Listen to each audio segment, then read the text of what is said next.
மாட்டேங்கிறீங்க இல்ல சார் 2 நாளுக்கு அப்புறம் தமிழக முதலமைச்சர் மறுபடியும் சந்திச்சு சொல்றேன்னு இருக்காங்க. இங்கிலீஷ் ஸ்டார்ட் பண்ணிருக்காங்க. பாராட்டிட்டு போயிருக்காங்க. நல்ல வேலை பார்த்திருக்கீங்க. போன மழை வெள்ளத்தை விட இந்த வாட்டி பாதிப்பு ரொம்ப குறைவு. நல்ல ஆக்ஷன் எடுத்திருக்கு இந்த கவர்மெண்ட் பாராட்டியிருக்காங்க. சார் இது அக்கௌண்ட்ல போடணும்ட்டு ஒரு பேங்க் மூலியமா போடணும், நேர்ல போட கூடாதுன்னு ஒரு இல்ல அது நேற்று மாண்புமிகு நிதியமைச்சர் தெளிவா பதில் சொல்லிட்டாருங்க. ஏன்னா இந்த கலைஞர் மகளிர் உரிமை திட்டத்துல வந்து சில இடத்துல வந்து மினிமம் பேலன்ஸ் இல்லைங்கிறதுனால எடுத்துக்கிட்டாங்க பேங்க். அதனால இந்த வாட்டி எப்படி கோவிட் அப்போ இது வந்து முழுமையாக போய் சென்றடைஞ்சது. அந்த நிவாரண தொகை 2000 கொடுக்கும்போது அது மக்கள் வந்து அதில் ரொம்ப மகிழ்ச்சியாக இருந்தாங்க. அதே மாதிரி இந்த வாட்டி பாதிக்கப்பட்ட யாரும் வந்து விட்டு போயிடக்கூடாதுன்னு தான் தலைவர் அவர்கள் முடிவெடுத்து இந்த 6000 வந்து ரொக்கமாக வந்து பாதிக்கப்பட்ட மக்களுக்கு கொடுக்குறது. சார் சென்ட்ரல் மினிஸ்டர் அவர்கிட்ட கேட்கும்போது இது என்ன ஏடிஎம்மா இவங்க கேட்ட உடனே அந்த அமௌண்ட்டை நான் வந்து அவங்க அப்பா வீட்டு காசியாக கேட்டோம். தமிழ்நாட்டு மக்கள் கொடுத்த வரி பணம் தானே, மற்ற மாநிலங்களுக்குலாம் கேட்காம கொடுக்குறீங்கல்ல, தமிழ்நாடு மட்டும் ஏன் தனியாக பார்க்குறீங்க? அவங்க அப்பா வீட்டு பணமா அப்படின்னு கேட்கற மாதிரி எல்லாம் பேசுறவங்க அவங்க அப்பா வீட்டு சோத்தை வச்சுட்டு அவர் இன்னைக்கு பதவி அனுபவிச்சுட்டு இருக்காரா அப்படின்னு சொல்ல முடியுமா? கேட்க முடியுமா? மக்களால தேர்ந்தெடுக்கப்பட்டு வந்திருக்காரு. அவர் கொடுக்க வேண்டிய அந்த மரியாதை நம்ம கொடுக்க தானே கொடுக்குறோம். இந்த அப்பா வீடு உன் ஆத்தாவா இந்த பேச்செல்லாம் அரசியல் நல்லது இல்லைங்க. அவர் அரசியல் இன்னும் முன்னுக்கு வரணும்னு ஆசைப்படுறாரு இல்லைங்களா? அந்த குடும்பமும் ஆசைப்படுது இல்லைங்களா? பேசுற பாஷை மொழி அவங்க தாத்தா பேர்பட்ட தமிழ் அறிஞர். Tamil excuse me, who's in a hurry? Yeah? Please just hold let on, me finish. He is also your colleague. I'm answering him. அதனால நம்ம நாக்குல கொஞ்சம் அந்த பதவிக்கு ஏத்த அளவுக்கு வார்த்தைகள் அளந்து வரணும். இது நான் பொதுப்படையா சொல்றேன். அவர் மேல காழ்ப்பு உணர்வோ ஏதோ வச்சுக்கிட்டு சொல்லல. இதுக்கு முன்னாடி ஒரு உதாரணம் பார்த்தோம், இப்போ இன்னொரு உதாரணம் பார்க்கிறோம்.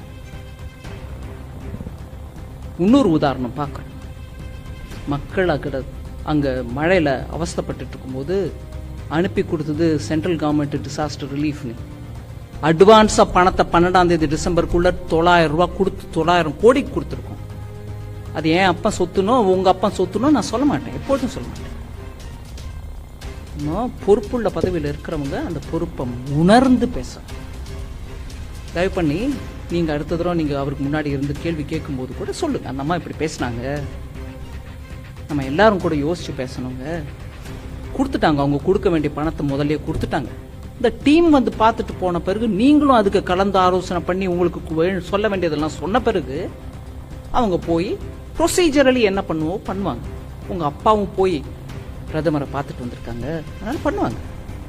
கொஞ்சம் பொறுமையா உங்க கேள்வி முதல் கேள்விக்கு நான் பதில் கொடுக்க விரும்புகிறேன். மேடம், மத்திய அரசும் மாநில அரசும் 2 பேரும் மாற்றி மாற்றி குறை கூறிக்கிட்டே இருக்காங்க. இதுல வந்து இடையில பாதிக்கப்படுறது மக்கள் தான். இதை பற்றி நீங்க என்ன நினைக்கிறீங்க? 2 பேரும் குறை சொல்லலைங்க, நாங்க குறையே சொல்லல. நாங்க பண்ற வேலையை பண்ணிக்கிட்டே தான் இருக்கோம். நாங்க குறையே சொல்லல, நாங்க பண்றத பண்ணிக்கிட்டு இருக்கோம். அதுவும் சமயத்துல பண்றத பண்ணிக்கிட்டு தான் இருக்கோம். மக்களுக்கு இடர் வரக்கூடாதுன்னு பண்ணிட்டு இருக்கோம். அவர் எப்படி சொல்றாருன்னா இந்த மாதிரி அதிக கனமழை பெய்யும் மழை பெய்யும் அப்படின்னு தான் சொல்றாங்களே தவிர அக்யூரேட்டா எவ்வளவு நேரம் பெய்யும் எவ்வளவு சென்டிமீட்டர் பெய்யும்ன்ற விவரங்களை அவங்க சொல்றது இல்ல. அதனால முன்னெச்சரிக்கை நடவடிக்கைகளை எடுக்க முடியாது. அதனால வானிலை ஆய்வு மையத்தை இழுத்து மூடணும் அப்படின்ற மாதிரி சொல்றாங்க. அதுக்குதான் இப்போ இல்லங்க குற்றச்சாட்டு வைக்கலாம், அதுக்கு விவரமும் எடுத்து சொல்லணும். இப்ப சொன்ன கனமழைக்கு எடுத்த ஸ்டெப்ஸ் என்னங்க? நான் அதுக்கு பதிலா கேள்வி கேட்கிறேன். மழை ஒரு நிமிஷம்,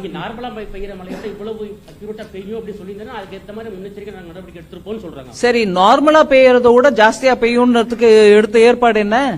அது கூட அங்க இல்லீங்களே. ஏங்க நான் நீங்க கேட்ட கேள்விக்கு பதிலும் சொல்றேன், அதே தவிர இன்னொன்னு சொல்றேன். நார்மலா மழை வந்து வெள்ளம் வரக்கூடிய நிலைமைன்னா கூட அந்த மாவட்டங்கள்ல பொறுப்புள்ள அமைச்சர்களும் பொறுப்புள்ள அதிகாரிகளும் இருந்து மக்களை மீட்டு இருக்கணுமா இல்லையா? எப்ப போனாங்க அங்க மந்திரிகள்? எப்ப போனாங்க? நான் இந்த ஒரு மத்திய அமைச்சரா இருந்துகிட்டு சில விஷயங்கள் நான் பேச விரும்பல, இருந்தாலும் நான் கேட்கிறேன். நேஷனல் டிசாஸ்டர் ரிலீஃப் டீம் போறதுக்கு முன்னாடி தமிழ்நாடு அரசுல இருந்து அங்க யாராவது இருந்தாங்களா? இல்லீங்களே. நார்மல் மழை மாதிரி வரும், சாதாரண வெள்ளம் தான் வரும் அப்படின்னா கூட அப்ப கூட நீங்க இருந்திருக்கலாமே. ஸோ குற்றம் சொல்றதுக்கு ரொம்ப சுலுவுங்க. ஆனா நான் சயின்டிபிக் விவரத்தோட கொடுக்கறேன் உங்களுக்கு. இத்தனை பேசுறவங்க தயவு பண்ணி ஒரு அமைச்சர் சொன்னதை வச்சுட்டு நான் பதில் தமிழக முதல்வர் திருநெல்வேலி போனாரு, அங்க இருந்து பேசினாருன்னு கேட்டது ரொம்ப உகந்த செயல். இவ்வளவு பெரிய பாதிப்பு அஃபெக்ட் ஆயிருக்கும் போது அங்க போறது கரெக்ட் தான். ஆனா 5 நாளைக்கு முன்னாடி 12ஆம் தேதி வார்னிங் கொடுத்தா கூட கொடுக்கல, சென்டிமீட்டர் அளவு எங்களுக்கு விவரம் கொடுத்துருக்கணும், கொடுத்திருந்தா நாங்க ஆஹா அபரிமிதமா பண்ணிருப்போம்னு சொல்றவங்க அதே முதலமைச்சர், மாண்புமிகு முதலமைச்சர். I'm not finished. Sorry. அதே மாண்புமிகு முதலமைச்சர் இங்க இருந்து நாங்க அனுப்பிட்டு இருக்கோம் NDRF. முதலமைச்சர் ஐயா இங்க இருந்தாருங்க. ஏன் 4 மாவட்டத்துல எப்பொழுதும் காணாத, வரலாறு காணாத மழை, மக்கள் திணறிட்டு இருக்காங்க.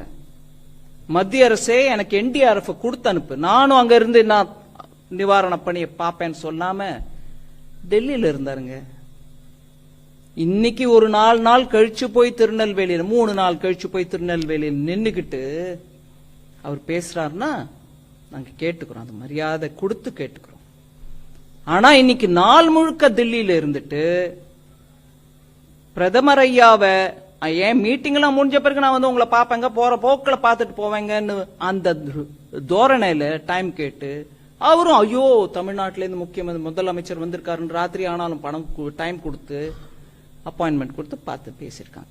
அங்க போய் நான் என் மக்களோட இருக்கேன், அலையன்ஸே நீ இரு, அதை நான் பார்த்துட்டு நான் வரேன், என் மக்கள் என் மண் அப்படின்னு சொல்லிட்டு அங்க இருக்கணுங்க.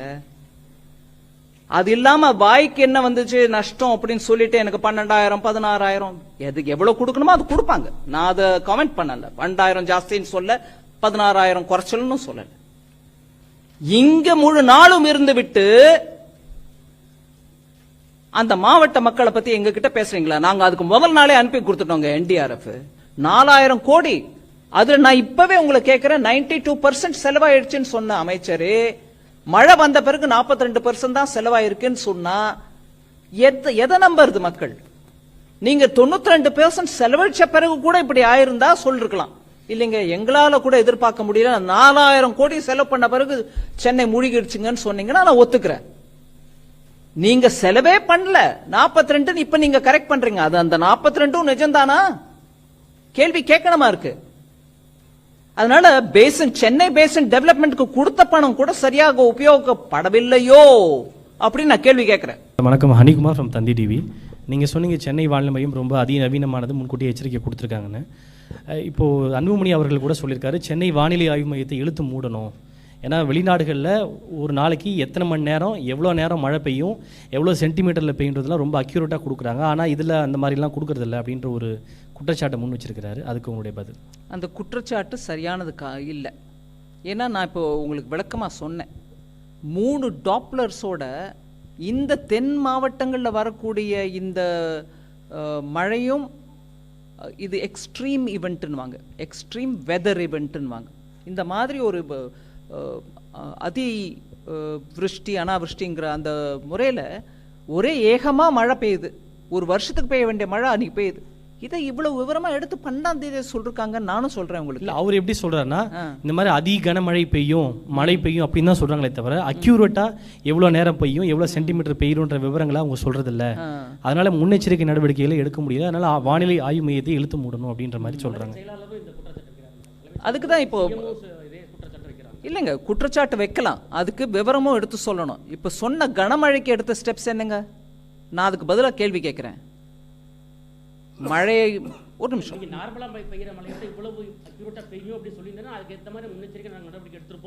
சரி நார்மலா பெய்யறத விட ஜாஸ்தியா பெய்யும்ன்றதுக்கு எடுத்த ஏற்பாடு என்ன? அது கூட அங்க இல்லைங்களே. ஏங்க நான் நீங்க கேட்ட கேள்விக்கு பதிலும் சொல்றேன், அதே தவிர இன்னொன்னு சொல்றேன். நார்மலா மழை வந்து வெள்ளம் வரக்கூடிய நிலைமைன்னா கூட அந்த மாவட்டங்களில் பொறுப்புள்ள அமைச்சர்களும் பொறுப்புள்ள அதிகாரிகளும் இருந்து மக்களை மீட்டு இருக்கணுமா இல்லையா? எப்போ போனாங்க அங்கே மந்திரிகள் எப்போ போனாங்க? நான் இந்த ஒரு மத்திய அமைச்சராக இருந்துக்கிட்டு சில விஷயங்கள் நான் பேச விரும்பலை, இருந்தாலும் நான் கேட்குறேன். நேஷ்னல் டிசாஸ்டர் ரிலீஃப் டீம் போகிறதுக்கு முன்னாடி தமிழ்நாடு அரசுலேருந்து அங்கே யாராவது இருந்தாங்களா? இல்லைங்களே. நார்மல் மழை மாதிரி வரும், சாதாரண வெள்ளம் தான் வரும் அப்படின்னா கூட அப்போ கூட நீங்கள் இருந்திருக்கலாமே. ஸோ குற்றம் சொல்கிறதுக்கு ரொம்ப சுலுவுங்க. ஆனால் நான் சயின்டிஃபிக் விவரத்தோடு கொடுக்குறேன் உங்களுக்கு. இத்தனை பேசுகிறவங்க தயவு பண்ணி ஒரு அமைச்சர் சொன்னதை வச்சுட்டு நான் பதில் சொல்கிறேன். 4000 கோடி ரூபாய் செலவழித்து அதில் 92% மொத்தம் செலவழிச்சிட்டாங்க. என்ன மழை வந்தாலும் ஒன்றும் ஆகாதுன்னு சென்னையை பற்றி பேசினவர் வெள்ளம் வந்த பிறகு சென்னையில் மிச்சாங் வந்த பிறகு என்ன சொல்கிறாரு? 42% தான் அதில் செலவழிச்சிருக்கோங்க, மீதி நாங்கள் செலவழிக்கலைங்கிறீங்களா? 4000 கோடி செலவு பண்ணுங்கன்னு கொடுத்துருக்கிற பணத்தை, நீங்களே செலவு பண்ணியிருக்கோன்னு சொன்ன பணத்தை எங்கே போட்டீங்க? அந்த நம்பர் ஏன் மாறுது? இங்கே மெட்ரோலஜிக்கல் சரியாக இல்லை, எங்களுக்கு இன்ச்சு பை இன்ச்சு கரெக்டாக சொல்லியிருந்தா நாங்கள் எல்லாம் அப்படியே ஆணித்தரமாக பண்ணியிருப்போம்னு சொல்கிறவங்களுக்கு நான் கேட்குறேன், 4000 கோடி நம்பரை நீ சரியாக சொல்லையா? 92% சொன்ன ஆள் எப்படி நீங்கள் அதுக்கப்புறம் மாற்றினீங்க அந்த நம்பர் 42ன்னு? இன்ச்சு மழையை நாங்கள் சொல்லேன்னா நீங்கள் 92-42க்கு உள்ள வித்தியாசத்தை புரிஞ்சுக்காத அமைச்சர் நீங்கள் எங்ககிட்ட பேசினா என்னங்க பதில் சொல்ல முடியும்? ஒரே ஒரு நம்பர் 92%க்கும் 42%க்கும் வித்தியாசம் தெரியாமல் பேசக்கூடிய ஒரு அமைச்சர் இப்போ இன்னைக்கு அவங்க இன்னொரு அமைச்சர் மூலமாக கேட்குறாங்க, எங்கள் 0.2 சென்டிமீட்டர் இன்னும் ஜாஸ்தியாக வரும்னு சொல்லியிருந்தா நாங்கள் ஏற்பாடு பண்ணிருப்போம் பேசுகிறீங்களா? என்ன அநியாயம்!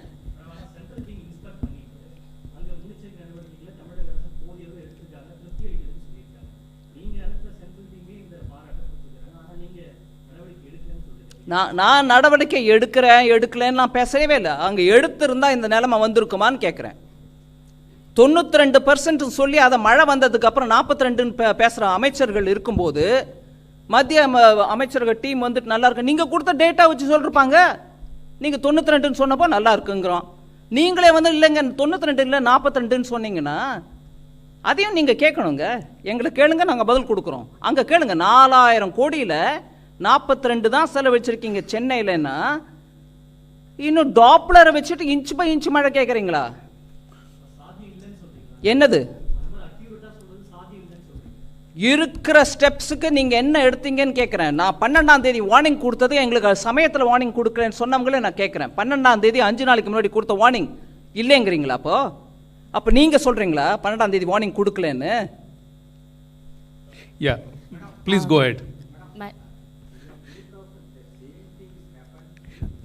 No, please speak in the microphone, please. Madam. Just 1 second, I mean, we'll come to you. இதே மாதிரி அங்கே 2015 அக்டோபர்லேயே சவுத் ஏஷியன் கான்ஃபரன்ஸே நடந்தது. இந்த மாதிரி 150 டைம்ஸ் ரெயின் வரும்னு சொல்லிட்டு எக்ஸ்பெக்டேஷன் பண்ணாங்க. ஆனால் அப்பவும் இந்த மாதிரி மிஸ் ஆச்சு. ஏன்னா இதுக்கு ஒரு சென்ட்ரலுக்கும் ஸ்டேட்டுக்கும் இந்த மாதிரி சயின்டிஸ்ட்டு டெக்னிக்கலாக டிஸ்கஸ் பண்ணுறாங்க வைக்கிறாங்க. ஆனால் அட்மினிஸ்ட்ரேஷனுக்கு ப்ராப்பராக வந்து கம்யூனிகேட் பண்ணுறதுக்கு சென்ட்ரலுக்கும் ஸ்டேட்டுக்கும் ஒரு ப்ராப்பர் மெக்கானிசம் இல்லாமல் ஒவ்வொரு தடவையும் போயிட்டுருக்கு. அதுக்கு என்ன ஒரு தீர்வு? நல்லா கேட்குறீங்க நீங்கள். 2015 நான் போனேங்க அம்பத்தூரில், வெள்ளத்தில் நடந்து போனேன், உள்ளெல்லாம் போய் பார்த்துட்டு வந்தேன். அந்த எஸ்டேட்டில் எப்படி இருக்காங்க, எம்எஸ்எம்இ யூனிட்டுக்கு என்ன நஷ்டம் நடந்திருக்கு, எங்கேருந்து அந்த கால்வாயெல்லாம் மூடப்பட்டிருக்கு, அதிக நீர் ஓடி வரும்போது அது அப்படியே அதோட தடத்தில் போய் கடலில் கலக்க வேண்டிய ரூட்டில் எல்லாத்துலேயும் அடைச்சி அங்கே என்னெல்லாமோ கட்டியிருக்கிறதெல்லாம் பார்த்து அவங்க இண்டஸ்ட்ரியல் எஸ்டேட்டில் இருந்தவங்களே என்கிட்ட சொன்னாங்க.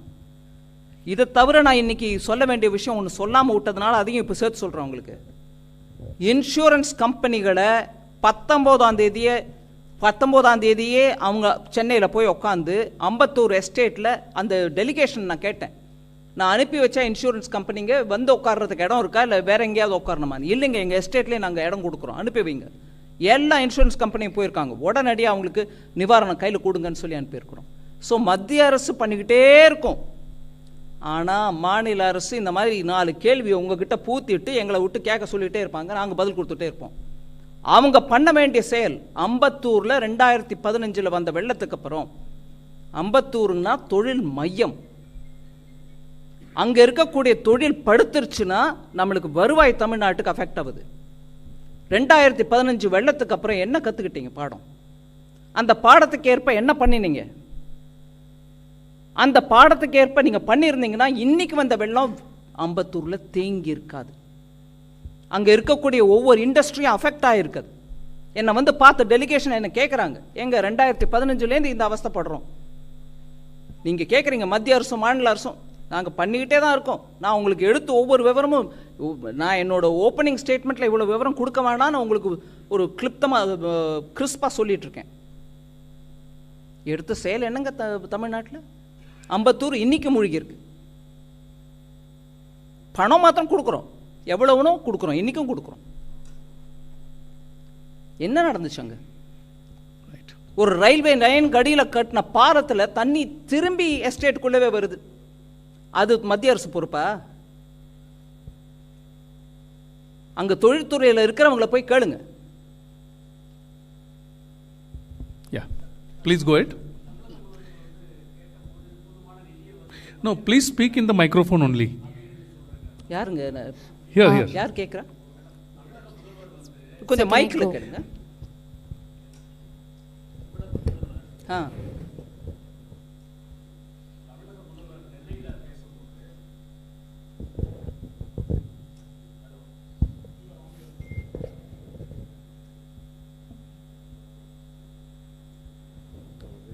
ஹலோ, தமிழக முதல்வர் நெல்லையில் வெள்ள சேதங்களை பார்வையிட்ட பிறகு கூறுகையில், நாங்கள் 2000 கோடி நிதி கேட்டோம் உடனடியாக, ஆனால் எங்களுக்கு கேட்ட போதுமான நிதியை மத்திய அரசு வழங்கவில்லை அப்படின்னு சொல்லியிருக்காரு.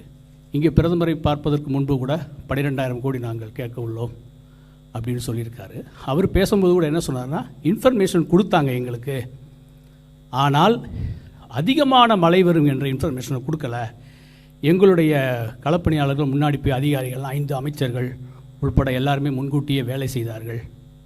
இந்த முன்னெச்சரிக்கை நடவடிக்கையாக வேலை செஞ்சாங்க. அப்படி இருந்தும் ஒரு பெரிய சேதங்கள் வந்திருக்கு அப்படின்னு சொல்லியிருக்காரு. இதை நீங்கள் எப்படி மேடம் பார்க்குறீங்க? தமிழக முதல்வர் திருநெல்வேலி போனார், அங்கே இருந்து பேசினாருன்னு கேட்டது ரொம்ப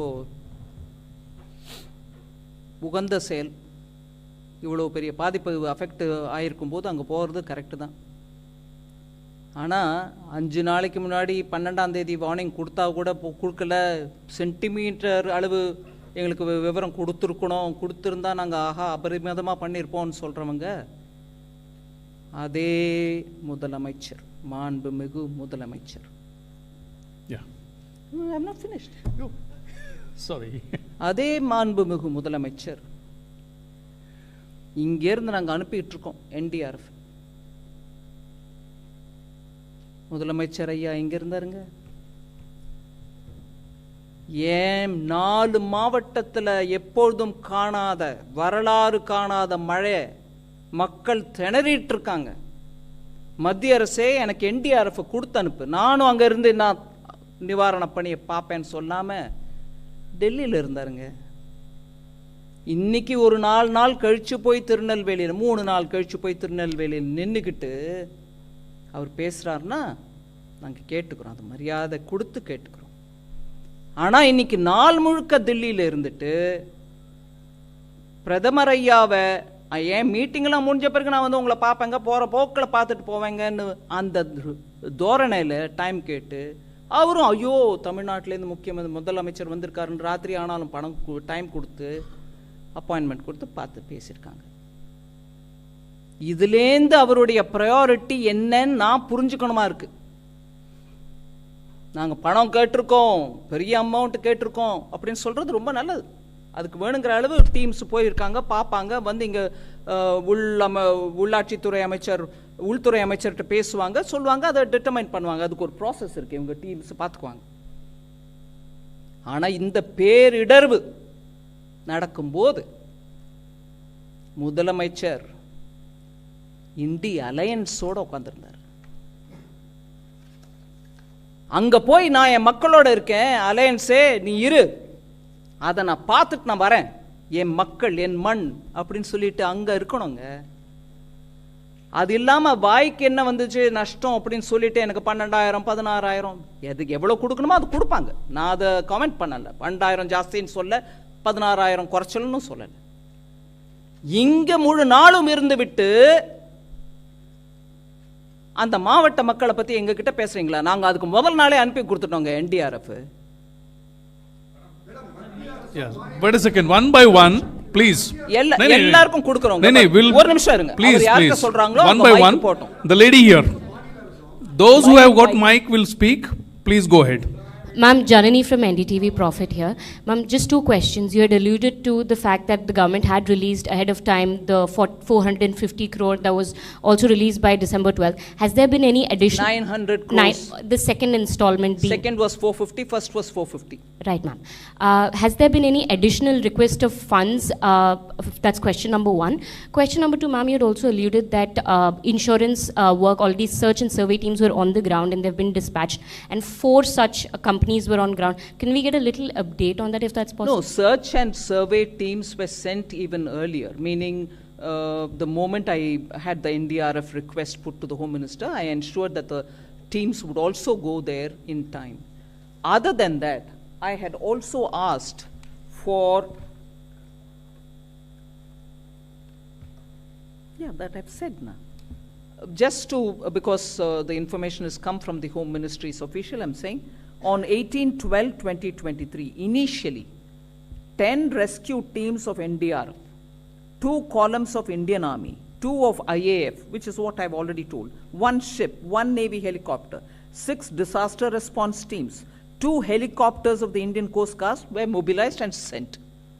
Other than that, he is also talking about the same detail, 10 teams of NDRF. That's fine. But on the insurance, so on the day when I've spoken to the Home Minister, and that night the notification was put out through my handle also, other than the Home Ministry's own, I had instructed the insurance and the Department of Financial Service Secretary himself had taken it upon himself on my saying to send the insurance companies and their officers on the 20th or earlier to go sit there with their surveyors having done the field work.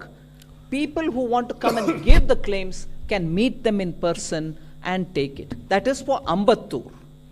And the same thing was given as instruction for the 4 southern districts once the water receded. They can't go and say, claim your insurance when the water is still there. So that's the picture there. Ma'am, an additional request for funds made any, ma'am? You're hearing it from all of them. The Home Ministry will release it as to what claim has come, how much they are looking at it. That's not mine. Please go ahead. The third last row. இந்த வெள்ளத்தப்போ தமிழக மக்கள் ஆளுங்கட்சி தமிழக அரசு மீது மிகுந்த கோபத்தில் இருந்ததை பார்க்க முடிஞ்சது. இது வந்து நாலாவட்டத்திலேயே அந்த மழைநீர் வடிகால் பணிகளை வந்து மேற்கொள்ளாதான் காரணம்னு சொல்லிட்டு அங்கே மக்கள் வந்து குற்றம் சாட்டியிருந்தாங்க. உங்களுக்கு கிடைத்த தகவல் அது மட்டும் இல்லாமல் இந்த இதுக்கு முக்கியமாக பொறுப்பேற்று தமிழக முதலமைச்சர் பதவி விலக வேண்டும் என்று நீங்கள் வலியுறுத்துறீங்களா? ரெண்டாவது கொஸ்டின் வந்து மேற்கொண்டு அடுத்த கட்டமாக அடுத்த வருடமும் இது போன்ற பிரச்சனை ஏற்படாமல் மக்களை காப்பதற்கு தமிழக அரசு என்ன நடவடிக்கை எடுக்க வேண்டும் என்று மத்திய அரசாக நீங்கள் வலியுறுத்துறீங்கன்னு சொல்லுங்கள். நான் ரெண்டாவது கேள்விக்கு முதல் பதில் கொடுக்குறாங்க. தமிழக அரசு இந்த எக்ஸ்ட்ரீம் ஈவெண்ட்ஸ், வெதர் ஈவெண்ட்ஸ், மழை 2015 பார்த்தோம், இப்போ திருப்பி பார்க்குறோம். அது சென்னை மாற்றும் தானா இல்லை தென் மாவட்டங்களும் தானா, இதெல்லாம் கூட எல்லா சயின்டிஃபிக் டேட்டாவும் அவைலபிளாக இருக்குது. அதுக்கேற்ப அந்த பேசின், சென்னை பேசின் கோசம் நம்ம கொடுத்த பணமும் இருக்குது அவங்கக்கிட்ட. அதுதானே இந்த 4000 கோடி. இதெல்லாம் சரியான விதத்தில் சரியான சமயத்துக்குள்ளே உபயோகப்படுத்தி இருந்தால் இந்த நிலைமை வராது. அதை பற்றி சரியான விவரம் கூட கொடுக்கறது இல்லைங்கிறது என்னுடைய குற்றச்சாட்டு. 4000 கோடி, அதில் நான் இப்போவே உங்களை கேட்குறேன், 92% செலவாயிடுச்சுன்னு சொன்ன அமைச்சர் மழை வந்த பிறகு 42% தான் செலவாயிருக்குன்னு சொன்னால் எதை நம்புறது மக்கள்? நீங்கள் 92% செலவழித்த பிறகு கூட இப்படி ஆயிருந்தா சொல்லிருக்கலாம். இல்லைங்க, எங்களால் கூட எதிர்பார்க்க முடியல, 4000 கோடி செலவு பண்ண பிறகு சென்னை மூழ்கிடுச்சுங்கன்னு சொன்னீங்கன்னா நான் ஒத்துக்கிறேன். நீங்கள் செலவே பண்ணல, 42 இப்போ நீங்கள் கரெக்ட் பண்ணுறீங்க. அது அந்த 42 நிஜம்தானா? கேள்வி கேட்கணுமா இருக்கு. அதனால பேசின், சென்னை பேசின் டெவலப்மெண்ட்டுக்கு கொடுத்த பணம் கூட சரியாக உபயோகப்படவில்லையோ அப்படின்னு நான் கேள்வி கேட்குறேன். உங்கள் கேள்வி, முதல் கேள்விக்கு நான் பதில் கொடுக்க விரும்பல. மேடம், மத்திய அரசும் மாநில அரசும் ரெண்டு பேரும் மாற்றி மாற்றி குறை கூறிக்கிட்டே இருக்காங்க. இதில் வந்து இடையில பாதிக்கப்படுறது மக்கள் தான்.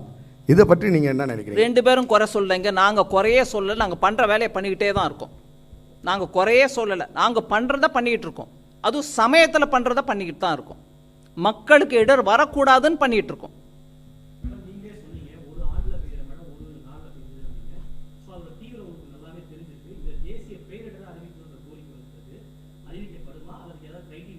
தேசிய பேரிடர்வு அப்படின்றது ஒன்றும் அனௌன்ஸ்மெண்ட் பண்ணுறதுக்கு இல்லை.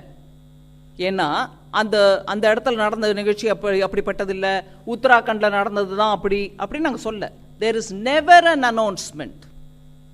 Please correct me if I am wrong.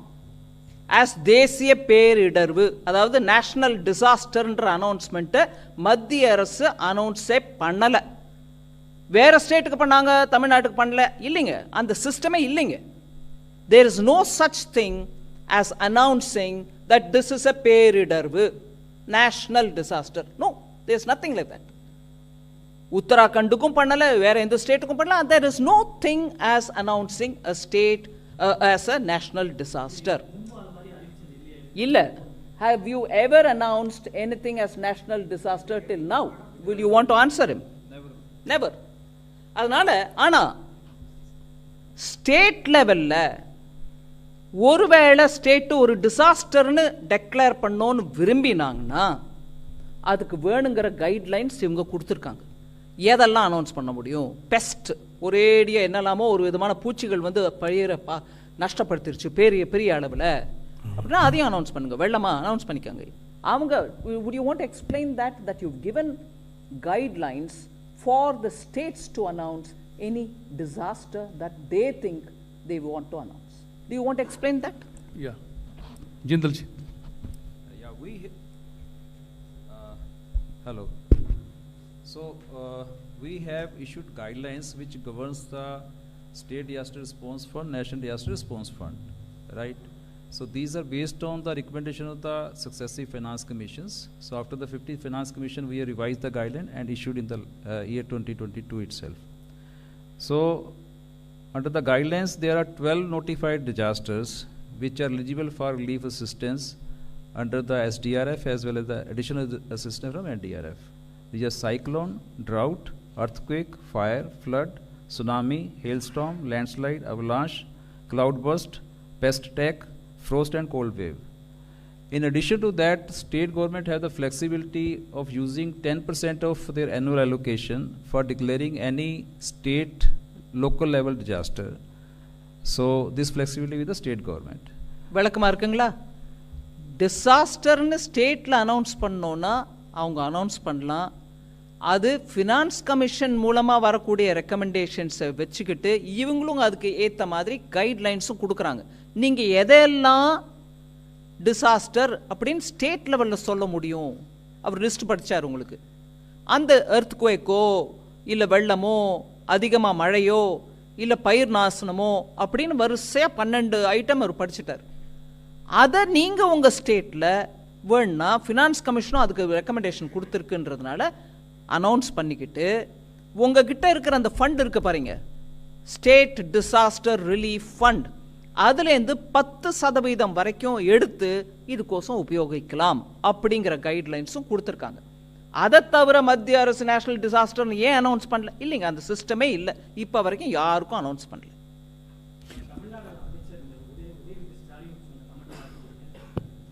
என்ன கமெண்ட்டுங்க?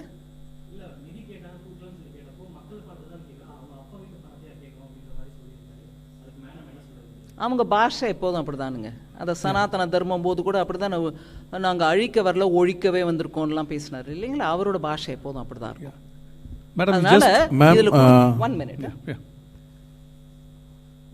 அவங்க அப்பா வீட்டு பணமா அப்படின்னு கேட்குற மாதிரிலாம் பேசுகிறவங்க அவங்க அப்பா வீட்டு சோத்தை வச்சுட்டு அவர் இன்னைக்கு பதவியை அனுபவிச்சுட்டு இருக்காரா அப்படின்னு சொல்ல முடியுமா?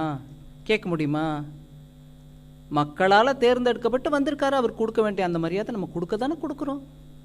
இந்த அப்பா வீடு உன் ஆத்தாவா இந்த பேச்செல்லாம் அரசியலில் நல்லது இல்லைங்க. அவர் அரசியலில் இன்னும் முன்னுக்கு வரணும்னு ஆசைப்படுறாரு இல்லைங்களா? அந்த குடும்பமும் ஆசைப்படுது இல்லைங்களா? பேசுகிற பாஷை மொழி அவங்க தாத்தா எப்பேற்பட்ட தமிழ் அறிஞர்,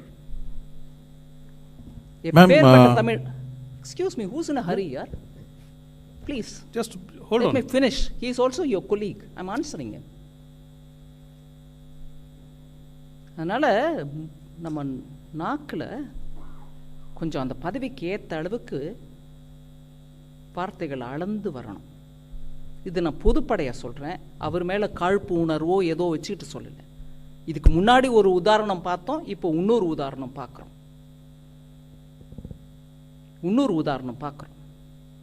மக்கள் அங்கே மழையில் அவஸ்தைப்பட்டு இருக்கும்போது அனுப்பி கொடுத்தது சென்ட்ரல் கவர்மெண்ட் டிசாஸ்டர் ரிலீஃப்னு. அட்வான்ஸாக பணத்தை 12ஆம் தேதி டிசம்பருக்குள்ளே 900 ரூபா கொடுத்து 900 கோடிக்கு கொடுத்துருக்கோம். அது ஏன் அப்பா சொத்துனோ உங்கள் அப்பா சொத்துனோ நான் சொல்ல மாட்டேன், எப்பொழுதும் சொல்ல மாட்டேன். நம்ம பொறுப்புள்ள பதவியில் இருக்கிறவங்க அந்த பொறுப்பை உணர்ந்து பேசணும். தயவு பண்ணி நீங்கள் அடுத்த தடவை நீங்கள் அவருக்கு முன்னாடி இருந்து கேள்வி கேட்கும்போது கூட சொல்லுங்கள், அந்த அம்மா இப்படி பேசினாங்க, நம்ம எல்லாரும் கூட யோசித்து பேசணுங்க. கொடுத்துட்டாங்க, அவங்க கொடுக்க வேண்டிய பணத்தை முதல்ல கொடுத்துட்டாங்க. இந்த டீம் வந்து பார்த்துட்டு போன பிறகு நீங்களும் அதுக்கு கலந்து ஆலோசனை பண்ணி உங்களுக்கு சொல்ல வேண்டியதெல்லாம் சொன்ன பிறகு அவங்க போய் ப்ரொசீஜரலி என்ன பண்ணுவாங்க. உங்கள் அப்பாவும் போய் பிரதமரை பார்த்துட்டு வந்திருக்காங்க, அதனால் பண்ணுவாங்க. அதனால் கொஞ்சம் பொறுமையாக வார்த்தையும் பொறுமையும் நல்ல குணங்கள். Ma'am, Harish Nair from Times Now. Chief Minister M.K. Stalin had blamed the IMD. He had said that IMD warning was a bit late, rainfall was higher than forecast. So, your reaction? No, I've reacted to that. I will repeat it for you because I said that in Tamil, now I'll say it in English. Even on the 12th, first of all, about that center, it's a state-of-the-art meteorological center located in Chennai. It has 3 Dopplers with which they detect weather forecasts they do are based on that. And the forecasts are normally done on a dynamic way every 5 days in advance, meaning every day there's some forecast. But it warns you for something which will happen 5 days in advance. So for this event of the 4 districts in South, the alert was given even on the 12th. So, either the officials have not briefed the Honorable Chief Minister properly, saying we did receive it on the 12th, but we didn't act on it, or they probably are saying differently, I don't know, but there is data recorded that information was given even on the 12th. Yeah, the last question. Please go ahead. 11. Oh, just one more minute if that will help you. Yes. இது உங்களுக்கும் உதவுங்க. 12th December, IMD issued heavy to very heavy rain, 64 mm and greater than 124 mm in 24 hours for 16th December. On the 12th, they tell you heavy to very heavy, about 16th December, all over South Tamil Nadu. And a daily press bulletin was also shared with all the stakeholders. That's one thing. Second, then it was continued on a 5 days warning, and that was issued on 13th and 14th also of December 2023.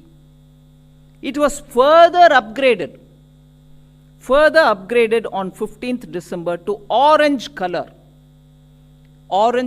warning with heavy rainfall forecast in the bulletin which was issued for the period 16 to 18. So you had it on the 12th, you had it on the 13th, you had it again on the 15th, you had it again on the 16th. Repeated warning. Okay? The same forecast continued in the bulletin which was issued on the 16th December as well about orange color warning. Yeah, please go ahead. Hi ma'am, Kriti from Informist Media. So you mentioned that additional fund requests have come and MHA might release that. So since SDRF funds have been released 900 crore, would that be under NDRF? And also what kind of quantum may be released by MHA? You may want to answer that. Actually, Ministry of Home Affairs has a very systematic procedure laid out, and as soon as we get information about any such event, an inter-ministerial central team, as mentioned by Honorable Finance Minister, is immediately dispatched to the state concerned and the sites, and it is headed by a joint secretary from the Ministry of Home Affairs, and it has members from various ministries which are involved in relief and rehabilitation like agriculture, etc.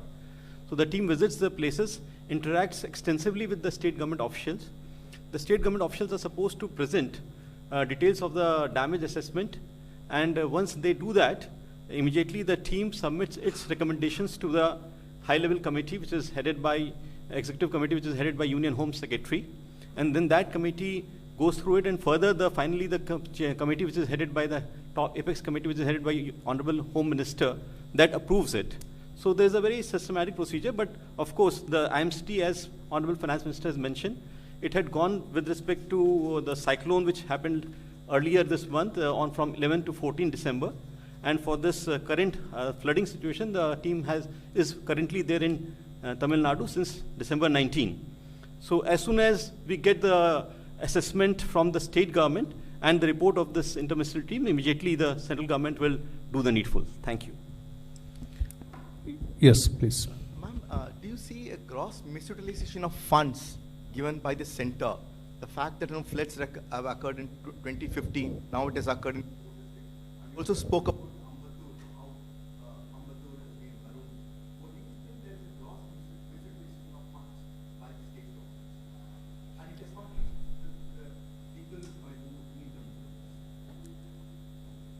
I don't know whether there's a misuse. I can't comment without data in my hand. But clearly, lessons of 2015 have not been learnt. Precautionary steps which have to be taken at the state level for organizing economically vulnerable areas like industrial estates, railway stations, harbor, airports, those will have to be given additional support. I can for sure say that that's not happened. I don't know about misuse of fund because I don't have the data, but தவிர்ப்புக்கு வேணுங்கிற விஷயங்கள் நடவடிக்கைகள் எடுக்கப்படவில்லை. வெள்ள தவிர்ப்பு, வெள்ள நிவாரணம், அதுக்கப்புறம் வெள்ளம் வந்த பிறகு நிவாரணம், தவிர்ப்புக்கான முயற்சிகள் சரியா எடுக்கப்பட்டிருந்தா இந்த நிலைமை வந்திருக்காது. நான் சென்னை சுற்றி இருக்கக்கூடிய Ambattur, industrial estate, harbour, railway station, port, அதை பற்றி பேசுகிறேன். தென் மாவட்டங்களில் அங்கே இத்தனை கன்ஜெஷன் இல்லாதனால ஒரு நாள் பெஞ்ச மழையில் ஒரு வருஷத்துக்கான மழை ஒரே நாளில் பெஞ்சா கூட மறுநாள் அது கொஞ்சம் வேலைக்கு போயிடுச்சு. சென்னையில் அது நடக்கலையே.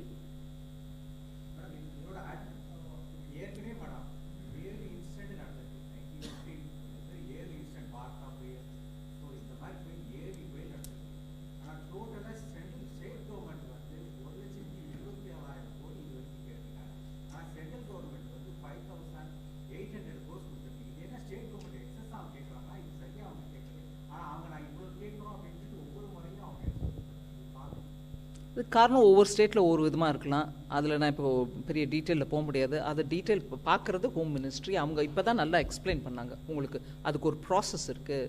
அந்த ப்ராசஸ் மூலமாக அங்கேயும் போயிட்டு விசாரிச்சுட்டு வந்தவங்க, அந்த போய் விசாரிச்சு சர்வே பண்ணுறவங்களோட உட்காந்து ஸ்டேட் கவர்மெண்ட்டும் பேசுகிறாங்க. அந்த இன்புட்ஸ்லாம் எடுத்துக்கிட்டு தான் இவங்க ஃபைனலைஸ் பண்ணுறாங்க amount. So I may not be in a position to comment. The last question, please. ஒரு நிமிஷம். No, let him ask question. I mean, அவர் வந்த பிறகு வரேன்.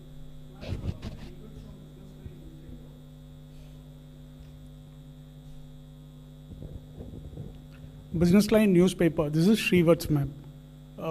Question is on the supplementary to what he asked.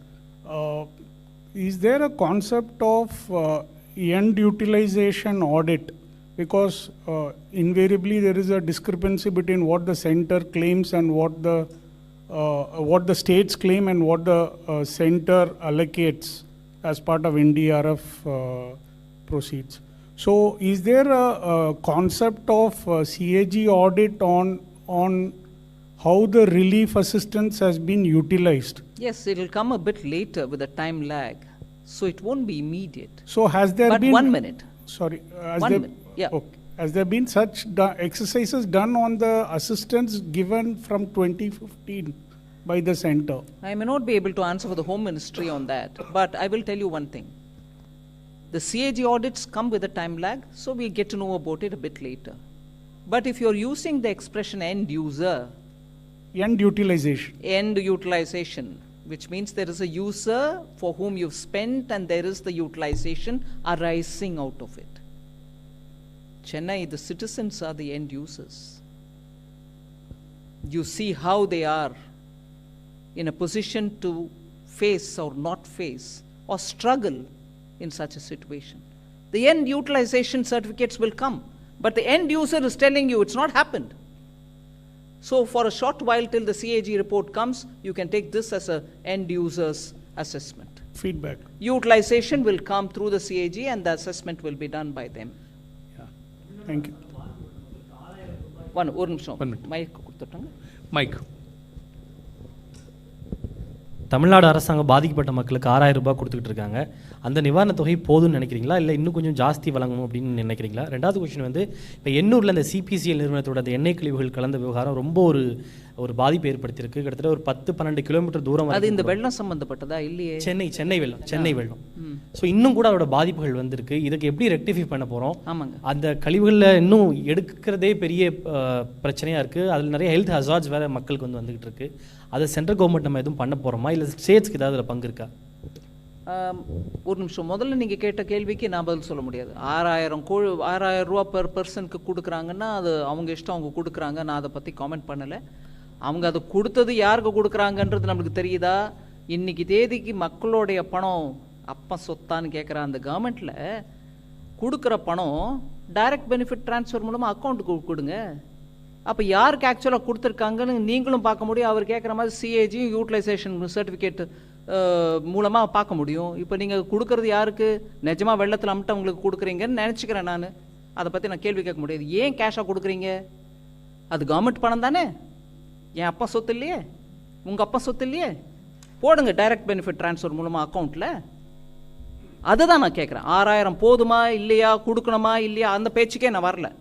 கொடுக்கறத கொடுக்குறீங்க, அக்கௌண்ட்டில் டைரெக்டாக போடுங்க. இன்றைக்கி மக்களுக்கு எல்லாருக்கும் மோடி ஐயா அக்கௌண்ட் கொடுத்துருக்காரு பேங்க்கில். டைரெக்டாக அவர் அக்கௌண்ட்டில் கொடுங்க. கொடுத்தது யார், அந்த பெனிஃபிட் யாருக்கு போய் சேர்ந்ததுன்ற அதுக்கப்புறம் நீங்களே மீடியாவே போய் பார்க்கலாம்.